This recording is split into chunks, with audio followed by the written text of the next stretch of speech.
Jésus invite les disciples à se reposer après leur mission. Venez à l'écart, dans un endroit désert, et reposez-vous un peu. Alors, en réalité, il ne s'agit pas seulement d'une détente seulement physique. Jésus veut leur faire découvrir le sens le plus profond de toute leur mission à travers la prière de l'adoration au désert. On sait, depuis le début de la Bible, le Shabbat, arrêter de travailler, c'est pour adorer Dieu et pour entrer dans son propre repos, le repos de Dieu. C'est pour ça que l'adoration nous fait découvrir le mystère de Dieu en ce qu'il a de plus profond.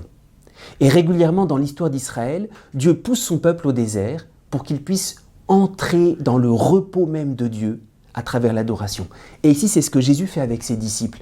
Il les met à l'écart dans un endroit désert pour se reposer auprès de Dieu lui-même. Pourquoi est-ce que l'adoration fait entrer dans le repos de Dieu ?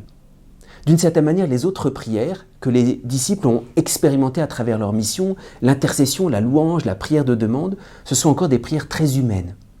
L'adoration consiste à se laisser entièrement porter par l'amour inconditionnel et créateur de Dieu à notre égard.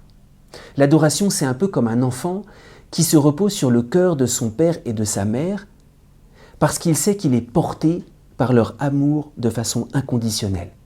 L'adoration, c'est comme une prière naturelle et instinctive. La seule chose qui nous est demandée, c'est d'aller un peu à l'écart, d'arrêter de travailler et de laisser monter cet instinct naturel de se reposer dans le cœur de Dieu. Alors, on comprend que en mettant ses disciples un petit peu à l'écart pour se reposer, Jésus leur fait bien découvrir le sens le plus profond de leur mission, qui consiste à entrer en présence de cet amour inconditionnel de Dieu qui nous porte depuis toujours et qui nous libère si profondément.